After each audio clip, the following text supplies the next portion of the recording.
Masayang araw sa ating lahat, mga kababayan. Pero, anak ng yawa talaga itong si Tambaloslos, mga kababayan. Nung isang araw lang napakalakas niya pang humarap sa investigasyon ng ICI dito sa napakalalang korupsyon na kinasangkutan di umano nitong mama na ito. Pero, ngayon lang, mga kababayan, kalalabas lamang po na balita, ipagpapaliban daw po muna ang pagdinig sa ICI, mga kababayan, dahil sasailalim daw po si Romualdez sa medical procedure. Nako, magagaya to kay Saldico, mga kababayan. Pumunta ng ibang bansa kasi ang sabi niya, hindi daw kaya siyang pagalingin ng mga doktor dito sa ating bansa. Kaya minabuti niyang magpagamot kuno. Sa kanyang karamdaman kuno. Sa ibang bansa, pero palipat-lipat man ang bahay. Akala ko ba nagpagamot? Bakit nagpalipat-lipat ng bahay? Ito na naman ang gagawin ni Martin Romualdez. Sasailalim daw siya sa medical procedure. Biglang nagkasakit ang buhaya. Mga kababayan. Nako. Kasunod dito, sasabihin, hindi pa magaling. Sumasailalim pa sa matinding pukpukan ng yakballs. May sakit pa. Tapos, baka biglang maglaho bigla, mga kababayan, ang investigasyon sa ICI. Tapos na. Hindi na mahagilap si Tambaloslos. O baka mag-resign na. Wala na ang mga Pilipino. Natakasan na, mga kababayan. Ito ang balita. Basahin po natin, pero napakarami po natin pag-uusapan, mga kababayan na. Kaya, dyan lang po kayo, habang kayo namamalansya, habang kayo nagluluto ng inyong hapunan, pananghalian, merienda, habang nasa loob kayo ng CR, pasintabi sa mga kumakain. Para malaman po natin ang mga kasunod pang balita, maliban po dito. Okay, ito ang sabi, pinagpaliban ang pagdinig ng ICI sa flood scam dahil sa hiling ni dating House Speaker Martin Romualdez na sasailalim sa medical procedure, mga kababayan. Nakatakda dapat ang pagdinig sa October 22. Ngayong Miyerkules sana, mga kababayan. Kaso, humiling yung mama baka pwedeng hindi muna ako dadalo sa pagdinig at ako sasailalim sa isang matinding gamutan. Pag nakalabas na ako ng bansa, bahala na kayo dyan. May pera yan, mga kababayan. Sa palagay nyo, dito, magpapagamot siya sa bansa natin? Hindi yan. Yung mga anak niya nga, mag-aaral lang, nasa ibang bansa at kalalaki pala ng mga naging gastos di umano ayon sa mga lumalabas na balita. Yan pa kayang kanyang kalusugan na kuno. Ayan. Dahil meron di umano siyang sakit. Ayan. Hindi yan magpapagamot sa Pilipinas, mga kababayan. Doon yan sa pinakamahal na pagamutan sa buong mundo. Ang tanong, totoo kaya? Na merong karamdaman tong mama na ito? Bakit? May nakita ba tayo na mga lab test? Ayan. Ultrasound. Ayan. Kung ano-ano dapat na natin makita. Scan. Ayan. Pag in-scan mo itong mama na ito, puro dolyar ang makikita mo sa tiyan. Wala naman tayo nakita na mula sa kanyang doktor na meron niya siyang karamdaman kung kinakailangan na bang operahan tong betlog niya, mga kababayan. O, di ba? Siyempre, kanila nga ang mainstream media sasabihin lang yan, may sakit talaga naman, oo. Kailangan niyang magpagamot sa ibang bansa. Oh. Hayaan na muna natin siya. Kailan matatapos ang gamutan na yan? Oh. Hindi na matatapos. Hindi matatapos. O baka biglang matapos. No? Ang pagdinig sa ICI. Wala na. Sino pa hanapin natin? Goodbye, Philippines. Tangay na ang limpak-limpak na salapi, mga kababayan. Naisahan na naman tayo. No? Dapat, kapag pinayagan siya na sumailalim sa isang medical procedure, dapat samahan ng isang, hindi isa, dapat marami na mga otoridad natin, ganun ba? Kumbaga, yun na rin ang magsisilbi niyang bodyguard. Ayan, no? Kasi baka mamaya, makita siya ng ating mga kababayan sa ibang bansa na mga gigil na gigil sa kanya, baka hindi pa matansya kung ano magawa nila dito kay Tamba. Magpasama ng mga pulis. Kapulisan natin, kung saan man siya punta ng bansa para magpagamot. Para ma-secure na rin yung kanyang kadambuhalaan. Di ba, mga kababayan? Para hindi siya masaktan ng ating mga kababayan kung talagang totoo man na magpapagamot siya. Di ba?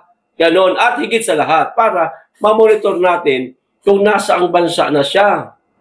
O baka mamaya, magaya to kay Saldico. Kamusta si Saldico? Wala na. Meron pa ba tayong balita? Wala na. Merong usap-usapan na doon daw sa anong pinakamagandang tirahan niya, yung 4 season, mga yun. Basta yun na yun. Alam ko sa 4 season, iniinom yan Di ba? Naroon daw. Ako, hindi ako naniniwala, mga kababayan, na doon nga siya nakabili ng kanyang bagong tirahan. O doon siya naka-stay sa hotel na yun. O hotel ba yun? Maaaring plantada lang yun, mga kababayan. Sinasabi lang at sinadya nilang sabihin na dito ngayon si Saldico nakatira. Pero ang totoo, meron pa talagang isang lugar yan o baka 2 o baka 3 pa nga na maaari niyang pagtaguan para hindi siya mahagilap. Props lang ho yun, kapalagay ko. Ngayon, si Martin ang susunod. Paano pagtuluyan nakatakas to? Goodbye. Ang pera ng sambayanang Pilipino na isahan na naman tayo, mga kababayan. Kawawang Pilipino. Kawawang Juan de la Cruz, lagi nilang naiisahan ng mga kawatan. Kasi napakahina naman napakabagal naman ng hustisya kasi talaga pagdating sa mga may kapangyarihan, mga kababayan. Pero kapag sa mga kagaya ho natin, na mga pobre lang, maaaring sabihin natin nagnakaw sa isang convenience store itong pobre nating kababayan para ipanlalaman ng kanyang tiyan. Tinapay lang. Kulong. Di ba? Kayang-kaya naman sanang bayaran yan Di ba? Kulong ka agad. Pero pagkakawatan, bilyon, trilyon ang ninanakaw, hinahayaan pang makalipad. So sa madaling salita, mga kababayan, hindi seryoso itong si Marcos na sumpuin talaga itong napakalalang korupsyon sa ating bansa, lalong-lalo na itong mga nasasangkot at pinangalanan ilang beses na katulad ni Martin Romualdez at ni Saldico. Hindi seryoso, mga kababayan, si Bongbong Marcos. Kasi kung seryoso siya, kahit pa sabihing pinsan niya, dapat meron ng hold departure order yan. Hindi yung look out lang. Titignan mo lang kung nasaan. Si Saldico, nahagilap ba nila? Meron ba tayong update? Wala na. Hold departure order dapat para kay Martin Romualdez. Ang gagawin nitong si Bongbong Marcos. Kaso wala ito, papayagan pa yatang lumayas, mga kababayan. Wala na. Sino hagilapin natin? Tapos ang investigasyon. Walang makakasuhan. Ay nako. Ito pa isang balita, mga kababayan. Hamon ito ni BP Inday Sara kay Boying Rimulya.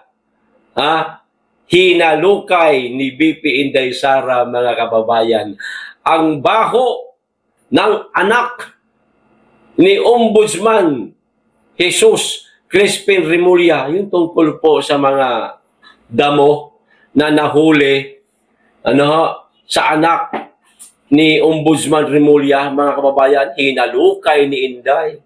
O ito, sabi ni Inday, o hamon ni Inday kay Ombudsman Rimulya.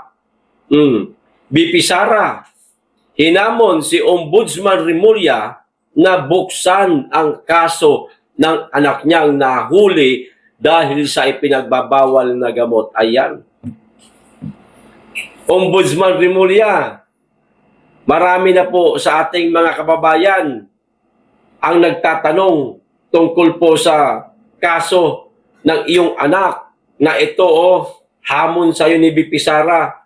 Bago pa po dumating itong napakalalang korupsyon sa ating bansa, matagal na, ilang taon na nakalipas. Nagtatanong po yung ating mga kababayan kung kamusta na daw po yung kaso ng anak mo. At biglang napawalang sala, nakalaya. Samantalang kapag ka pobre, mahulihan lang ng isang stick, kulong. Anak ng patola. Ay, di laya. Ayan buksan nyo daw po, Boying Rimulya, hamon sa inyo ni BP Inday Sara. Bago nyo siya atakihin, buksan nyo muna daw ang kaso ng kanyang ng iyong anak. No, kung kaya mo lang. Kung talagang totoo kang public servant, ayan. Kung totoong para ka sa bayan, buksan mo. Hinahamon ka ng Vice Presidente. Huwag mong hayaan na mabuksan yan kung kailan hindi na nakaupo yung amo mo at wala ka na dyan sa pwesto mo. Baka, diretso, matagal-tagal sa bilangguan. Ang mangyayari sa anak mo. Ngayon pa lang, pabuksan mo na. Hinahamon ka ni BP Inday Sara. Kasi naman kayo, puro kayo Duterte. Wala na kayo ibang inaatake kundi puro Duterte. Yan. Buksan mo kaso. Ombudsman Boying, maghihintay kami, sir? Para malaman nating patas. Di ba? Ito pa, isang balita, mga kababayan. Nako, kawawa itong ating mga kaibigan na mga retired personnel. Etong mga mayroong boses o gumagawa ng boses o ingay dito sa napakalalang korupsyon sa ating bansa, mga kababayan, talaga na naman. Hindi lamang po tayo mga simpleng mamamayan, maging ang mga dating sundalo, di ba, lumabas na po sa lansangan. Kung hindi ako nagkakamali, meron pa di umanong mga active personnel, mga kababayan. Aktibo na mga nagsisipagsalita na rin di umano ngayon dito sa napakalalang korupsyon. Ito po, tatanggalan ng pensyon itong mga retired military official, mga kababayan, na nakilahok sa mga isinisigawang rally. Alam ho natin yan kung sino-sino sila. Wag na lang po natin pangalanan. Ito po ang balita. Kinokonsidera. Ayan kinokonsidera. Ibig sabihin, mangyayari na o gagawin na. Kinokonsiderang tanggalan ng pensyon ang mga retired military officials na mapapatunayang nagpapakalat ng fake news o nag-uudyok ng sedition sa social media. Ayon sa Armed Forces of the Philippines o AFP, mga kababayan. Ay tumututol naman ako dito sa lumalabas na mga balita ngayon. Pero ito lilinawin ko, hindi ko sinasabing gawa-gawa lang itong tawag dito, tabloid na binabasa ko ngayon, ano ho? Oh, hindi po. Tinututulan ko po itong lumalabas ngayon sa social media, sa mainstream media na nagpapakalat di umano ng fake news. Itong mga retired military officials. Kasi experience ko mga kababayan nag-cover din tayo sa sa mga ginanap nila na mga event, no, rally. Wala akong matandaan na mga ipinapakalat nilang fake news. Ang natatandaan ko lang, itong kanilang panawagan na pababain si Martin Romualdez at ayan na nga bumaba nga sa pagka-speaker, no? Ipakulong, panagutin lahat ng mga sangkot dito sa maanumalyang flood control project at higit sa lahat sa napakalalang korupsyon sa ating bansa. Yan lang naman. Pero pagdating naman dito sa sinasabing nag-uudyok di umano ng sedition, palagi ko wala naman akong na-experience na ganyan o narinig sa kanila na nag-uudyok sila sa social media ng sedisyon, mga kababayan. Pero yan yan ang desisyon ng AFP, mga kababayan Tatanggalan daw po ng pensyon. Aba, mas lalo magagalit yan. Pagka natuloy na matanggalan talaga ng pensyon to mga to, magwawala lalo yan. Nako, hindi ho natin alam kung ano ang maaaring gawin ng mga yan. Di ba? Hindi ko naman sinasabing gawin nila ito, pero pwedeng mangyari ho yan, mga kababayan, na magwala lalo, mag-ingay lalo itong mga retired military official.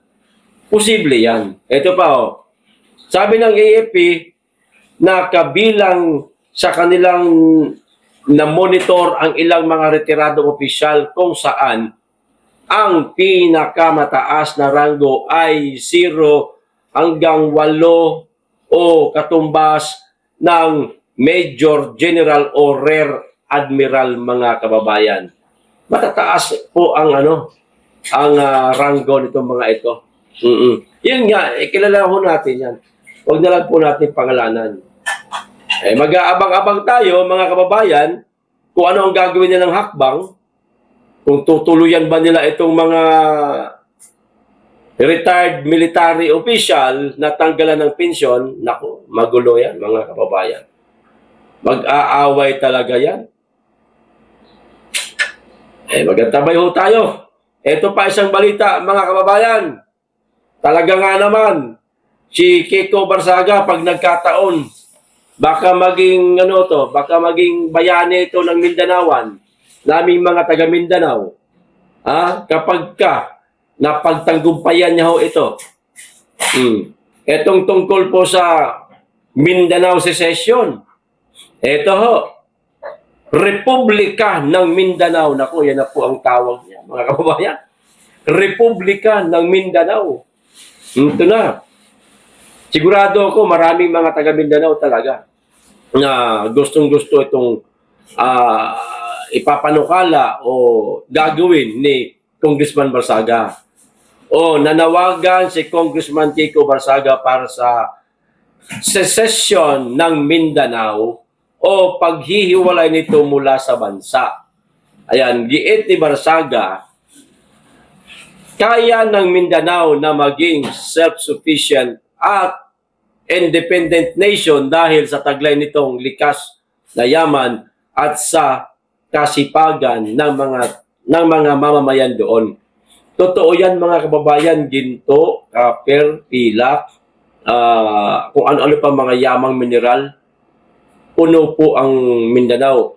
Meron pang langis. Meron pang langis.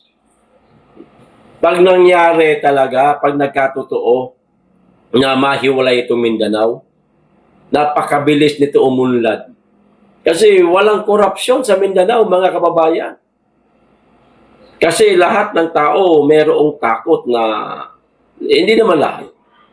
Karamihan sa mga elected official, may takot talaga na gumawa ng pagnanakaw. Ayan, kagaya ng mga nangyayaring nakawan ngayon dito sa NCR na mga iba't ibang lugar din naman galing yung mga congressman na yan. Leyte pa nga yung iba. Di ba? National government ng Pilipinas na talagang dinumog na ng mga kawatang politiko. Sa Mindanao, malabo to, mga kababayan. Lalo na kapag naipatupad na to, syempre magkakaroon po ng mga bagong batas sa Republika ng Mindanao na sana ang batas gurgurin, ayan, pugot ulo sa mga politiko kung sakasakaling magkatotoo to. Ito pa. Ayon kay Barsaga, ihaharap niya sa Kongreso at sa Pangulo ang posibilidad ng pagtalakay sa pagbabago ng pambansang teritoryo upang tugunan umano ang hinaing ng mga mamamayan ng Mindanao. Karamihan nga ng mga Mindanaoan Ito talagang ang sinisigaw ngayon. Noon pa, bago pa lang ito nalaman natin itong mga malalang korupsyon, panahon pa lang na maisog rally ito na gusto ng mga taga Mindanao, mga kababayan Ako taga Mindanao ako gusto ko talaga yan. Ayaw pa namin yan. Bakit? Malalayo kami sa napaka-saklap, matinding korupsyon na nangyayari po sa sa Pilipinas ngayon, ano nangyari? Kapag ka nahiwalay, syempre, yayaman ang Mindanao yan. Papapalayo kami sa korupsyon. Karamihan ng mga Mindanaoan gusto talagang humiwalay na. Dahil nga dito sa napakalalang korupsyon. Yan po ang isa sa mga nakikitang dahilan ng aming mga kababayan, ng mga taga Mindanao, bakit gustong-gusto na umiwalay na lang. Sana lang, yun lang naman ang isa sa mga isinusulong ngayon ni Congressman Kiko Barsaga. Sana lang, bagamat mahirap ito mangyari, pero hinihiling yan ng bawat Mindanaoan na maihiwalay na lang. Di ba, mga kababayan? Ito pa isa. Nako. Itong tungkol po kay Marcos, mga kababayan, akala ko ba? Sabi sa balita, 8 sa 10 Pilipino ay kontento sa pamumuno ni Marcos. Bakit? Iba po dito. Ang sabi, 69% ng Pinoy dismayado sa pagtugon ng Marcos admin sa korupsyon. Kita nyo na? Dismayado. Ang 69% na mga kababayan natin sa pagtugon ni Marcos sa korupsyon. Tapos yung balita ng isang araw, 8 sa 10 Pilipino daw, nagugustuhan ang pamumuno ni Marcos. Ano ba talaga totoo? Ito mga mainstream media na to, mga kababayan, masyadong pasip-sip kay Marcos Hindi ko na lamang po ginamit yung link na nakita ko sa araw. Baka balikan tayo ng isang mainstream media. Hindi ko na lang ginamit. Ito na lang ginamit ko. Kasi nga, nakikita ng ating mga kababayan na hindi seryoso to si Marcos na tugunan o tapusin ang korupsyon sa ating bansa. Bakit? Pag-upo niya pa lang, mga kababayan, 1 taon pa lang, pinabuwag niya na kaagad ang PACC. Na yun na lang po sana yung pinakamaliit na institusyon ng gobyerno na mag-iingat, magbabantay, sa kaban ng bayan. Pero hong ginawa? Abay, pina-abolish pa mga kababayan. Pina-abolish niya. So, ibig sabihin, dahil pina-abolish niya, abay, may gagawin talaga na pagnanakaw. May gagawin na pagnanakaw. May gagawin na kalokohan. Kung ako, presidente, pagdating ko, pag-upo ko, at alam ko mayroong PACC, pag-iibayuhin ko yan. puponduhan ko pa yan, baka palakihin ko pa yung ahensya na yan, mga kababayan, para mas lalong mabantayan ang kaba ng bayan. Pero hindi po, iba ang ginawa ni Marcos, kabaliktaran.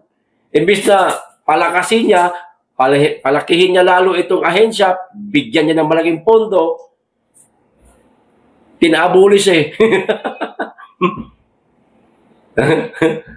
Binuwag, mga kababayan. O alam na. Di ba? Hindi nyo na maloloko ang tao. President Bongbong Marcos, hindi nyo na maloloko ang tao. Matatalino na ngayon mga Pilipino.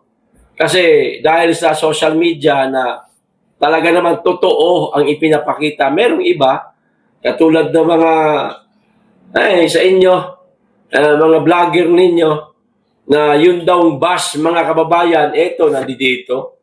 Ito, italakayin natin ito sandali. Kasi pinapakalat po mga kababayan ng mga loyalista na di umano itong mga bus na kagaganda na nasa Davao po. Eto, panoorin po natin yung video. Proyekto daw po ito ni Bongbong Marcos. O ngayon, malalaman natin kung kaninong proyekto ho talaga itong napakagagandang bus o nasa Davao City. Ano ho? O ito, panoorin po natin ang video.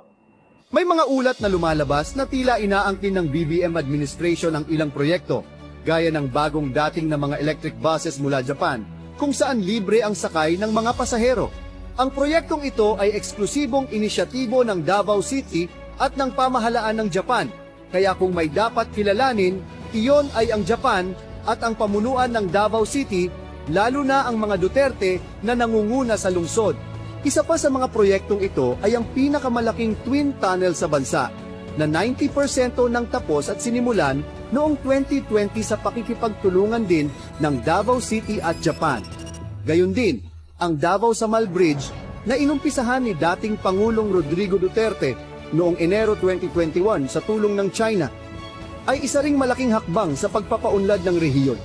Mahalagang tandaan na lahat ng proyektong ito ay hindi napapasok ng katiwalian dahil ang pondo ay direktang hawak ng mga dayuhang katuwang tulad ng Japan at China, kaya't walang buwaya mula Malacanang o sa House of Representatives ang nakikinabang dito.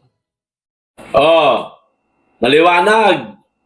Proyekto daw po ng mismong local government ng Davao City at ng JICA. Yan, Japan. Hindi lang buses ang inilagay ng JICA sa Davao City para pakinabangan ng mga Davaoenyo. Libre saka ito, mga kababayan, kundi maging yung mga tunnel na ipinakita ho. JICA din ang may gawa. Yan, ang tumulong sa local government ng Davao City. Hindi po si Bongbong Marcos. Pero kay Bongbong Marcos, yung labas, malalaman nyo po kapag ka-proyekto galing po kay Bongbong Marcos, mga kababayan, meron pong nakalagay na logo na Bagoong Pilipinas. Yan. Saan man nakalagay yan? Sa mga sticker yan Nakalagay yan sa isang limawa. Tulad yung labas niya. Yun, meron po nakalagay doon na Bagoong Pilipinas. Eto wala. Nakalagay lang DC, Davao Disiplinado. Ayan. Davaoenyo Disiplinado. Pagka pumansyal po kayo ng Davao City, subukan niyo po sakyan niyo ng napakagandang bus na yan. Ako nga minsan gusto kong sumakay dyan, mga kababayan. Danasin ko ba o experience ko kung gaano kaganda itong mga bus na ito at kung hanggang saan ang layo ng biyahe nito. Kasi libre daw po ito Libre. Minsan susubukan ko po itong sakyan, mga kababayan, para malaman natin kung, di ba, anong kaibahan ng labas ni Bongbong Marcos at ng bus ng Davao City, mga kababayan, na hindi po napapasukan ng korupsyon ang Davao City. Ayan, dahil sa napakagandang pamamalakad ng mga Duterte sa Davao City. Lalo na, mga kababayan, kapag natuloy yung o nag-grant o natupad yung gusto mangyari ni Congressman Kiko na Mindanao Secession. Aba, napakabilis siguro ng pag-unlad ng Davao City. Lalo na ngayon na ang mga investor, mga kababayan, unti-unti nang lumilipat sa Davao City. Mantakin ho ninyo, meron na pong direct flight mula Qatar, mula Japan. Tatlo yan eh. Tatlo o apat na bansa yung nakita ko. Nakalimutan ko lang eh. Meron na pong mga direct flight, mga kababayan, from Japan to Davao. Yan. Kumbaga, parang nagkakataon ba ito na nangyari na itong isinusulong ngayon ni Kiko Barsaga na Mindanao Secession at ngayon nagkakaroon na rin ng mga direct flight mula sa ibang bansa papuntang Davao. Parang hindi ko malaman kung ito ba'y mangyayari talaga itong Mindanao Secession dahil itong mga iba't ibang mga airlines na mga kilalang airlines nag-direct flight na sila mula sa bansa nila papunta sa Davao City. Parang ganun, alam nyo yun, hindi ko masyadong ma-explain, mga kababayan. Hindi ko malaman kung alam ito na mga airlines company na balang araw magiging isang republika ng Mindanao na ang Mindanao, no? Kaya nagkaroon na o kaya nag-alok sila ng direktang lipad mula sa kanilang bansa papunta sa bansa ng Mindanao. Bansa na talaga, no? O Davao City, ayan. Hindi natin alam, no? Parang natutunugan din nila, no, mga kababayan. No? Sana lang, no? Yun lang naman, hiling naman natin yan. Kasi alam kong walang mga Davaoenyo o mga Mindanaoan ang ayaw nitong Mindanao Secession. Karamihan talaga gusto na maihiwalay na ang Mindanao sa ba ba tawagin? Pilipinas o Luzon. Ayan, Luzon. Luzon na lang. No? Pagdasal natin yan, mga kababayan. Okay, so hanggang dito lang po. Maraming salamat. Mag-iingat kayo lagi at higit sa lahat, mahalin natin ang Pilipinas.